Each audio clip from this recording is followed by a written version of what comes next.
मेरी पत्नी अपने बॉस के साथ 6 महीने के लिए एक बिजनेस ट्रिप पर गई थी। वो वास्तव में प्रेग्नेंट होकर वापस लौटी। जब मैंने गुस्से में उससे सवाल किया तो मेरी पत्नी बस हंस पड़ी और बोली, मैं ये सब अपने करियर के लिए कर रही हूँ। अगर तुम्हें किसी को दोष देना ही है तो खुद को दो, क्योंकि तुम किसी काम के नहीं हो। अगर तुम्हारे साथ मेरा कोई बच्चा होता भी तो तुम उसे पालने का खर्चा तक नहीं उठा पाते। मेरी पत्नी ने मुझे तलाक के बदले 20 लाख रुपए देने की पेशकश की। मैंने बिना एक पल सोचे उन 20 लाख रुपयों को ठुकरा दिया। लियू रुयान, तुम बाद में इस बात पर पछताना मत। जिस दिन मेरी पत्नी अपनी बिजनेस ट्रिप से वापस आ रही थी, मैंने फूलों की दुकान से जूलियट गुलाब का एक बड़ा गुलदस्ता ऑर्डर किया और एयरपोर्ट की तरफ भागा। ऐसा इसलिए था क्योंकि लियू रुयान ने हमारी कंपनी के लिए जो प्रोजेक्ट हासिल किया था उसमें मुनाफा बहुत ज्यादा था। कंपनी के कई अन्य अधिकारी भी एयरपोर्ट पर इंतजार कर रहे थे। इतनी देर खड़े खड़े मेरे पैर सुन्न हो गए थे। तभी मुझे एक शानदार ट्रेंच कोट पहने कोई आता हुआ दिखाई दिया। मैंने पूरी ताकत से हाथ हिलाया और जोर से अपनी पत्नी का नाम पुकारा। लेकिन जैसे ही हमारी आंखें मिली, मेरी मुस्कान मेरे चेहरे पर ही जम गई। हमने 6 महीने से एक दूसरे को नहीं देखा था। लियू रुयान के चेहरे पर अब भी वही रौबदार और काबिल लुक था, लेकिन जब मेरी नजर नीचे गई तो मैंने देखा कि उसका पेट काफी बाहर निकला हुआ था। मेरे बगल में खड़े अधिकारी तुरंत सन्न हो गए और सब मेरी तरफ देखने लगे। हनी, तुम। इससे पहले कि मैं अपनी बात पूरी कर पाता, हमारी कंपनी के जनरल मैनेजर कियाओ झेनलांग लियू रुयान के पीछे से आगे आए। उन्होंने बड़े प्यार से उसके कंधे पर अपना हाथ रखा और धीरे से बोले, क्या तुम्हें अभी भी उल्टी जैसा महसूस हो रहा है? मैंने तुम्हारे लिए कुछ खट्टे बेर खरीदे हैं। उल्टी के लिए खट्टे बेर? मैंने अविश्वास से लियू रुयान की तरफ देखा। यहाँ क्या चल रहा है? कियाओ झेनलांग ने बेबसी से कंधे उचकाए। हे कियांग, तुम खुद ही देख लो। लियू रुयान 5 महीने से ज्यादा की प्रेग्नेंट है। उसकी तबीयत सच में ठीक नहीं है। लियू रुयान 6 महीने के लिए बिजनेस ट्रिप पर थी और 5 महीने की प्रेग्नेंट थी। कियाओ झेनलांग सबके सामने ये साफ कर रहा था कि मेरी पत्नी ने मुझे धोखा दिया है और वो किसी दूसरे मर्द के बच्चे की माँ बनने वाली है। तभी मुझे अपने कान के पास उसकी खुश मिजाज आवाज सुनाई दी, वहाँ खड़े खड़े क्या देख रहे हो? आओ और वाइस प्रेसिडेंट लियू को बधाई दो। इस प्रोजेक्ट से होने वाला मुनाफा हमारी कंपनी की 6 महीने की कुल कमाई के बराबर है। बाकी सारे अधिकारी बधाई देने के लिए आगे बढ़ गए। किसी के धक्के से मेरे हाथ में मौजूद गुलाब के फूल जमीन पर गिर गए और तुरंत कुचलकर कचरा बन गए। किसी ने अचानक सुझाव दिया, चलिए आज रात वाइस प्रेसिडेंट लियू के लिए एक वेलकम डिनर रखते हैं। लेकिन लियू रुयान ने मना कर दिया। सॉरी एवरीवन, ये ट्रिप बहुत थका देने वाली थी। मैं सच में बहुत थक गई हूँ। इसके अलावा मेरे पेट में जो बच्चा है उसे भी आराम की जरूरत है। मैं पहले घर जाऊंगी। ये सुनकर मेरे अंदर उम्मीद की एक छोटी सी किरण जगी। वो आखिरकार ये नहीं भूली थी कि आज हमारी शादी की 5वीं सालगिरह थी। लेकिन अगले ही पल वो मेरे पास आई और 1 सेकंड के लिए रुकी। हे कियांग, तुम पहले घर जाओ। जब मुझे 1-2 दिनों में बेहतर महसूस होगा तो मैं तुमसे हमारे बारे में ठीक से बात करूंगी। इसके बाद लियू रुयान कियाओ झेनलांग की मेबैक कार में बैठ गई और उसने मेरी तरफ मुड़कर देखा तक नहीं। मुझे अपने सीने में एक गहरा दर्द महसूस हुआ। मैं जमीन पर बिखरी पंखुड़ियों को खाली नजरों से देखता रहा। वाइस प्रेसिडेंट लियू, इन 3 शब्दों ने मुझे बुरी तरह चुभा। लियू रुयान का फिर से प्रमोशन हो गया था। जब से उसने कंपनी ज्वाइन की थी उसका प्रमोशन मुझसे कहीं ज्यादा तेजी से हुआ था। Team leader Liu, supervisor Liu, director Liu और अब वाइस प्रेसिडेंट। मैंने हमारे बीच की खाई को लगातार बढ़ते देखा था और अब इस मोड़ पर वो फिर से प्रेग्नेंट थी। मुझे याद है कि 1 साल पहले जब लियू रुयान को पता चला था कि वो प्रेग्नेंट है तो वो बेहद गुस्से में थी। उसने मेरा कॉलर कसकर पकड़ा और मुझसे सवाल किया था, हे कियांग, तुमने जानबूझकर प्रोटेक्शन का इस्तेमाल नहीं किया ना? ये मत सोचना कि तुम मुझे एक बच्चे के जरिए बांध कर रख सकते हो। मैं जानता था कि लियू रुयान को हाउसवाइफ बनने के विचार से नफरत थी, इसलिए मैंने उसे समझाया। मैंने हमेशा बर्थ कंट्रोल के तुम्हारे नियमों का सख्ती से पालन किया है। जहाँ तक इस अनचाहे बच्चे की बात है तो शायद ये किस्मत का तोहफा है। इसके अलावा उस समय मेरी माँ बहुत बीमार थी। वो बूढ़ी माँ मरने से पहले अपने पोते पोती का मुंह देखना चाहती थी। मैंने उससे बच्चा रखने के लिए बहुत मिन्नतें की, लेकिन लियू रुयान ने गर्भपात की गोली खा ली और बच्चे को गिरा दिया। जब मेरी माँ को इस बात का पता चला तो वो रो पड़ी और मुझे नाकारा कहा कि मैं अपने ही बच्चे की रक्षा नहीं कर सका। उसी रात उनका निधन हो गया। इस बात ने मुझे अंदर तक तोड़ दिया था। मैं बहुत लंबे समय तक डिप्रेशन में रहा। शायद लियू रुयान को भी इस बात का पछतावा था, इसलिए उस दिन वो अचानक मुझे समझाने आई, मेरे पास काम का बहुत दबाव है, प्रमोशन पाने का प्रेशर बहुत ज्यादा है, ये बच्चा गलत समय पर आया। हे कियांग, बस 1 या 2 साल और इंतजार करो, उसके बाद हमारा एक और बच्चा होगा। हमारी शादी को 5 साल हो चुके थे। उसका पूरा ध्यान सिर्फ अपने काम पर था। मैंने घर को संभालने में अपनी पूरी जान लगा दी ताकि उसे घर की कोई चिंता न रहे। इस घर का हर कोना मैंने अकेले अपने दम पर रेनोवेट कराया था। लियू रुयान को चमकदार चीजें पसंद थी, इसलिए मैंने खास तौर पर इटली से एक हाथ से बना क्रिस्टल झूमर ऑर्डर किया था। उसे बाहर का खाना पसंद नहीं था, इसलिए मैंने शॉर्ट वीडियो देखकर खाना बनाना सीखा। एनिवर्सरी, कशिश, वैलेंटाइन डे और उसका जन्मदिन, मैं हमेशा इन मौकों पर सरप्राइज तैयार करता था, लेकिन बदले में मुझे सिर्फ लियू रुयान के ठंडे और नफरत भरे लुक मिलते थे। हे कियांग, मुझे इस तरह के त्योहार मनाना पसंद नहीं है। तुम्हें ये सब करने की कोई जरूरत नहीं है। लियू रुयान कहती थी कि उसे वीचैट मोमेंट्स पर अपनी पर्सनल लाइफ या रिश्तों से जुड़ी चीजें पोस्ट करना पसंद नहीं है। मैं उसके वीचैट मोमेंट्स पर कभी एक बार भी नजर नहीं आया, लेकिन आज रात मैंने लियू रुयान का एक नया मोमेंट्स अपडेट देखा। तुमसे मिलने के बाद से आज 2000वां दिन है। मैं कितनी भाग्यशाली हूँ। साथ में लगी फोटो में रेड वाइन के 2 ग्लास आपस में टकरा रहे थे और मैंने मैंने दूसरे व्यक्ति की कलाई पर एक रोलेक्स डीप सी घड़ी देखी। मैंने वो घड़ी पहले लियू रुयान की शॉपिंग हिस्ट्री में देखी थी। मुझे लगा था कि ये कोई सरप्राइज है जो उसने हमारी 5वीं शादी की सालगिरह के लिए तैयार किया था। पता चला कि मैं पूरे समय खुद को बेवकूफ बना रहा था। ऐसा लगा जैसे किसी हाथ ने मेरे दिल को कसकर भींच दिया हो। मेरा दम इस कदर घुट रहा था कि मैं मुश्किल से सांस ले पा रहा था। सच तो ये था कि लियू रुयान को वीचैट पर पर्सनल लाइफ शेयर करने से नफरत नहीं थी। वो बस मेरे बारे में कुछ भी पोस्ट नहीं करना चाहती थी। मैं लिविंग रूम में सुन्न बैठा रहा और काफी देर तक उस पोस्ट को देखता रहा, जब तक कि मेरी आंखें दुखने नहीं लगी और मेरी नाक में रोने जैसी जलन होने लगी। शायद शुरू से लेकर अब तक लियू रुयान की सारी प्राथमिकताएं और प्यार सिर्फ कियाओ झेनलांग के लिए ही थे। लियू रुयान और कियाओ झेनलांग बचपन के दोस्त और प्रेमी चाइल्डहुड स्वीटहार्ट्स थे। उसने कभी कियाओ झेनलांग के लिए अपने प्यार को लिखने के लिए 3 मोटी डायरियां भर दी थीं। बाद में लियू रुयान के पिता की कंपनी डूब गई और उनका बिजनेस दिवालिया हो गया। लियू के पिता ने कंपनी की बिल्डिंग से कूदकर जान दे दी, इसलिए कियाओ परिवार ने उनके रिश्ते का कड़ा विरोध किया। लियू रुयान उस साल 20 साल की थी। उसने बिना सोचे समझे पढ़ाई छोड़ दी। पैसे कमाने के लिए उसने मॉडल के रूप में काम किया, रेस्टोरेंट में बर्तन धोए और बार में होस्टेस के रूप में भी काम किया। वे जगहें हर तरह के अजीब और बुरे लोगों से भरी होती थीं। लियू रुयान बहुत खूबसूरत थी, इसलिए स्वाभाविक रूप से लोग जल्दी ही उसे निशाना बनाने लगे। मैं उस दिन कुछ ब्लूप्रिंट्स को रिवाइज करने के लिए डिजाइन इंस्टीट्यूट जा रहा था और तभी मेरी मुलाकात लियू रुयान से हुई, जो शराब के नशे में धुत होकर लड़खड़ा रही थी और ऐसा लग रहा था कि वो किसी भी पल गिर जाएगी। उसके पीछे कुछ घटिया मर्द मौके की तलाश में थे, जो उसके गिरते ही उस पर झपटने को तैयार थे। मैंने दोबारा नहीं सोचा और सीधे लियू रुयान को संभालने के लिए आगे बढ़ गया। क्या तुम ठीक हो? क्या तुम्हें अस्पताल जाने की जरूरत है? तभी एक आदमी ने मेरी तरफ उंगली उठाई और मुझे अपने काम से काम रखने की चेतावनी दी। लियू रुयान शुरू में मुझे शक की नजरों से देख रही थी। वो उस समय एक घायल शाही की तरह थी, कमजोर और बेबस, लेकिन फिर भी खुद को बचाने के लिए अपने सारे कांटे खड़े किए हुए थी। मेरा दिल अचानक पिघल गया। डरो मत, मैं कोई बुरा आदमी नहीं हूँ, मैं तुम्हें अस्पताल ले जाऊंगा। अस्पताल पहुंचने के बाद लियू रुयान ड्रिप लगे होने के दौरान मेरे कंधे पर सिर रखकर काफी देर तक रोती रही। उसने मुझे अपने परिवार के साथ हुए हादसे के बारे में बताया और अपने अधूरे सपनों और पछतावे के बारे में बात की। अगले दिन होश में आने के बाद लियू रुयान ने मुझसे पूछा कि क्या मैं उससे शादी करना चाहता हूँ। कई सालों बाद मुझे पता चला कि वो दिन ठीक वही दिन था जब कियाओ झेनलांग की सगाई हुई थी। मैं हमेशा सोचता था कि हमारा मिलना और शादी होना भगवान का एक तोहफा था। पता चला कि मैं सिर्फ एक बैकअप ऑप्शन था जिसे उसने गुस्से में चुना था। मैं पूरी रात जागता रहा। मेरा दिमाग लियू रुयान से जुड़ी हर एक याद से भरा हुआ था। अगली सुबह मैं 2 सूजी हुई लाल आंखों के साथ काम पर गया। मैंने रात भर इसके बारे में सोचा था और फिर भी कुछ समझ नहीं पाया था। मैं आज सुबह लियू रुयान से आमने सामने पूछना चाहता था कि आखिर मैं उसके लिए क्या हूँ। जब मैं डायरेक्टर के ऑफिस की तरफ बढ़ा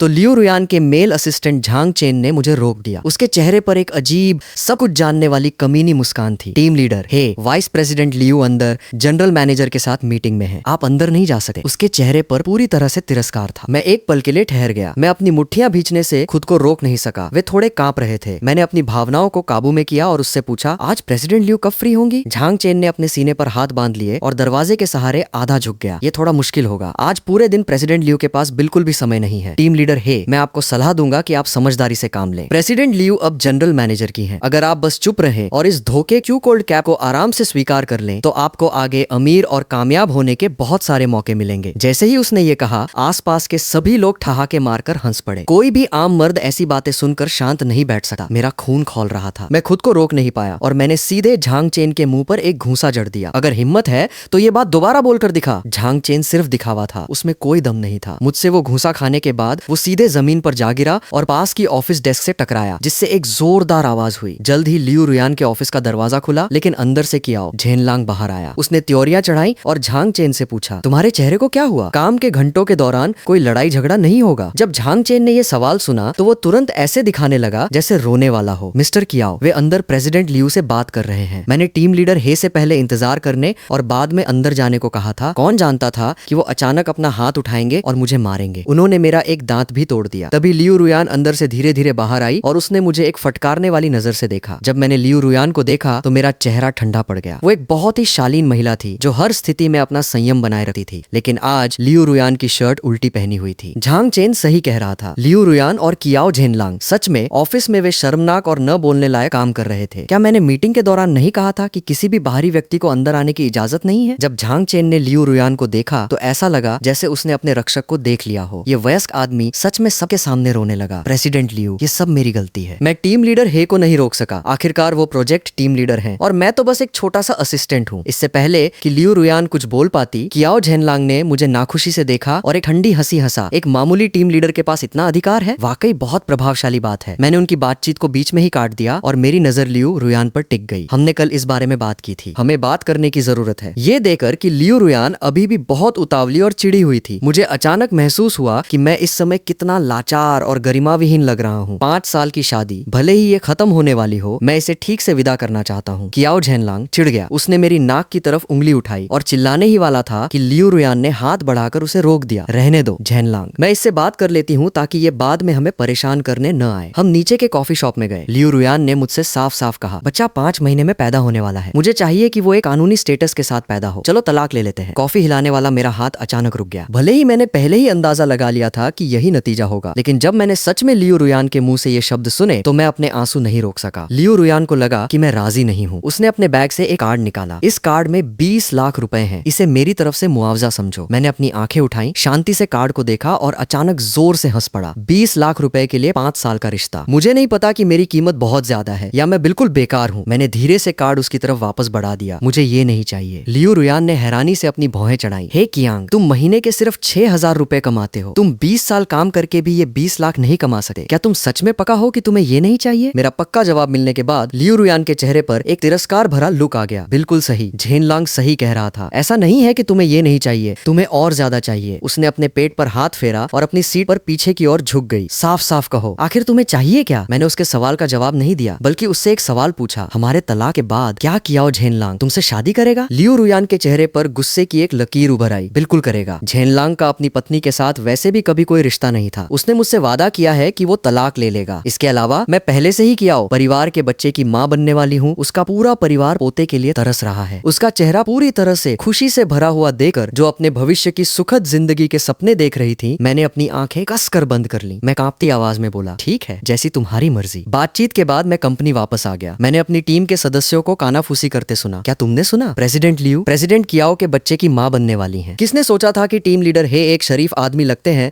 लेकिन पता चला कि वो तो एक रखे हुए मर्द हैं। अरे आजकल पैसे कमाने में कोई शर्म की बात नहीं है। हा। मैं सीधे अंदर चला गया। वे तुरंत शांत हो गए। मैंने आम दिनों में कभी अपनी टीम के सदस्यों के साथ बुरा व्यवहार नहीं किया था। मैंने कभी उम्मीद नहीं की थी कि वे मेरी पीठ पीछे इस तरह की बातें करेंगे। चलो रुक क्यों गए, बात जारी रखो। सबने अपने सिर झुका लिए। अब किसी की आवाज निकालने की हिम्मत नहीं हुई। अगर तुम लोग इस महीने के परफॉर्मेंस टारगेट को पूरा करने में नाकाम रहे तो अपने परफॉर्मेंस बोनस के बारे में सोचना भी मत। तभी किसी ने दबी जुबान में कुछ बुदबुदाया। आपने मिस्टर कियाओ को नाराज किया है। देखते हैं कि आप कब तक टीम लीडर बने रह सकते हैं। मैं सीधे उस व्यक्ति के पास गया, उसकी आंखों में देखा और बोला, अगर मैं यहाँ रहना चाहता हूँ तो मैं इस कंपनी में चाहे जो हो जाए तुमसे ज्यादा समय तक टिकूंगा। उसने मेरी बातों का छिपा हुआ मतलब समझ लिया और वो इतना डर गया कि माफी मांगने लगा। टीम लीडर, हे मुझसे गलती हो गई, प्लीज मुझ पर मत चिल्लाइए। उस रात सेलिब्रेशन बैंक्वेट जश्न की पार्टी रखी गई थी। कंपनी के सभी कर्मचारी शामिल हुए। मैं स्टेज के नीचे बैठकर लियू रुयान को स्टेज पर चमकते हुए देख रहा था। मैं तमाम तरह की भावनाओं से भरा हुआ था। दरअसल जिस पल मैंने लियू रुयान को तलाक देने का फैसला किया था, उसी पल मेरी इस कंपनी में रुकने की कोई योजना नहीं थी। आखिरकार मैंने उस समय सिर्फ उसकी मदद करने के लिए डिजाइन इंस्टीट्यूट की अपनी नौकरी छोड़ी थी और इस कंपनी में काम करने आया था। लियू रुयान और मैंने इन सालों में मिलकर अच्छा काम किया था और उसे काफी सारे ऑर्डर दिलाने में मदद की थी। मैंने कंपनी में उसकी स्थिति को मजबूत करने में भी सफलतापूर्वक मदद की थी। मुझे लगा था कि मेरी इस खामोश मेहनत को एक दिन वो समझेगी। मैंने कभी नहीं सोचा था कि इसका ये आखिरी नतीजा होगा। लियू रुयान शायद बहुत पहले भूल चुकी होगी कि आज से 10 साल पहले हम एक दूसरे से मिल चुके थे। उस साल मुझे इसलिए निशाना बनाया गया क्योंकि मैं एक लड़की जैसा दिखता था और गुंडों के एक झुंड ने मुझे एक गली में रोक कर पीटा था। लियू रुयान अचानक किसी देवी की तरह वहां प्रकट हुई। उसने हाथ में एक ईंट पकड़ी हुई थी और उन लड़कों को मेरे लिए खदेड़ दिया था। तुम रो क्यों रहे हो? वे तुम्हें परेशान कर रहे हैं तो पलट कर वार करो। लियू रुयान ने उस समय मुझे जो गर्माहट दी थी वो आज तक मेरे साथ ही। आज उसकी इस कामयाबी के पल का गवाह बनने का मेरा आखिरी समय माना जा सकता था। बैंक्वेट के दौरान एक मोड़ पर मैं वॉशरूम गया और मैंने कियाओ झेनलांग को किसी से डींगे मारते हुए सुना। क्या बात है भाई, हनी ट्रैप काफी अच्छे से काम कर गया ना? मैंने लियू रुयान से झूठ बोला कि मैं अभी भी उससे प्यार करता हूँ और वो मेरे बच्चे की माँ बनने के लिए तैयार हो गई। तुम लोगों को अंदाजा नहीं है कि वो कितनी गिरी हुई है। वो पुराने दिनों में एक बार होस्टेस के रूप में भी काम करती थी। मैं ऐसी गंदी औरत से शादी क्यों करूंगा? मैंने एक जोरदार आवाज के साथ लात मारकर दरवाजा खोला, उसका कॉलर पकड़ा, उसे दीवार से सटाया और चिल्लाया, तुम कमीने! लियू रुयान तुमसे इतना प्यार करती है, तुम्हें उसे धोखा देने की हिम्मत कैसे हुई? कियाओ झेनलांग ने देखा कि वो मैं हूँ तो वो गुस्सा हो गया और उसने एक गाली बकी, हे कियांग, क्या तुम साले पागल हो गए हो? तुम्हारी अपनी पत्नी ने तुम्हें धोखा दिया और तुम अभी भी उसका बचाव कर रहे हो? क्या तुम पूरी तरह से बेवकूफ हो? कियाओ झेनलांग के साथ उसके बहुत सारे दोस्त थे। मैं अकेला इतने सारे लोगों से नहीं लड़ सकता था। मुझे कुछ ही देर में जमीन पर गिराकर पीटा गया। जैसे ही उनके घूंसे मेरे शरीर पर पड़ रहे थे, मुझे अचानक लियू रुयान की आवाज सुनाई दी, रुको, तुम सब क्या कर रहे हो? जैसे ही कियाओ झेनलांग ने लियू रुयान को आते देखा, उसने सबको रुकने का इशारा किया। मैं उसे ये बताने के लिए बेताब था कि कियाओ झेनलांग बिल्कुल भी अच्छा इंसान नहीं है, लेकिन मुझे लियू रुयान से केवल एक बेहद ठंडी और नफरत भरी नजर मिली। बहुत हुआ हे कियांग, मुझे यकीन नहीं हो रहा कि तुम इतने छोटे और दुर्भावनापूर्ण हो। मुझे आज सुबह तुम्हारे प्रति थोड़ा पछतावा भी हो रहा था। मैंने कभी नहीं सोचा था कि तुम झेनलांग और मेरे बीच लगातार मुश्किलें खड़ी करते रहोगे। लियू रुयान के जाते हुए दृढ़ कदम को देखते हुए मैंने हार मानकर अपना सिर झुका लिया। लियू रुयान, इस बार मैं तुम्हें छोड़ रहा हूँ। सेलिब्रेशन बैंक्वेट की लड़ाई की खबर जंगल की आग की तरह फैल गई। किसी ने कई तस्वीरें भी ली और उन्हें तमाम तरह के ग्रुप चैट्स में पोस्ट कर दिया। मेरी पसली में मामूली फ्रैक्चर था और मैं कुछ दिनों तक अस्पताल में रहा। इस दौरान लियू रुयान ने मुझे एक बार भी फोन नहीं किया। जिस दिन मुझे अस्पताल से छुट्टी मिली, मुझे कंपनी के एचआर विभाग से मेरे टर्मिनेशन नौकरी से निकाले जाने का नोटिस मिला। एचआर स्टाफ ने मुझे ठंडे लहजे में सूचित किया कि मेरी अपर्याप्त कार्य क्षमता के कारण कंपनी ने मेरे रोजगार को रिन्यू न करने का फैसला किया है। मैंने कोई जवाब नहीं दिया और सीधे कंपनी के अंदर चला गया। तभी ऑफिस के गेट पर झांग चेन ने मुझे रोक दिया। टीम लीडर, हे प्लीज मेरे लिए चीजें मुश्किल मत बनाइए। मिस्टर लियू ने कहा है कि वो आपको नहीं देखना चाहती। जैसे ही उसने ये कहना खत्म किया, उसे कुछ याद आया और उसने अपना मुंह ढक लिया। ओह, मैं कैसे भूल सकता हूँ। हे कियांग, तुम्हें कंपनी से पहले ही निकाला जा चुका है। अब तुम टीम लीडर हे नहीं रहे, उसके लिए सॉरी। किसी भी बाहरी व्यक्ति को अंदर आने की इजाजत नहीं है। ऐसा कहते हुए झांग चेन ने एक छोटा सा कागज का डिब्बा निकाला। ये मेरी डेस्क के सामान से भरा हुआ था। झांग चेन के चेहरे पर वही घमंड और जीत का लुक था। इसे लो, मैंने तुम्हारे लिए सब कुछ पैक कर दिया है। अपना सामान लो और जल्दी से यहाँ से दफा हो जाओ। वो सच में दयालुता के कारण मुझे बॉक्स नहीं दे रहा था। अगले ही पल झांग चेन ने बॉक्स छोड़ दिया। कागज का डिब्बा जमीन पर गिर गया। ओह सो फाची सॉरी, मेरा हाथ फिसल गया। कोई बड़ी बात नहीं है अगर मैं एक नकली मुस्कान चेहरे पर रखूं। खराब किडनी की वजह से हाथ का कांपना पूरी तरह से नॉर्मल है। झांग चेन मेरे इस तीखे जवाब से सन्न रह गया। हे कियांग, तुम्हारी हिम्मत कैसे हुई ये कहने की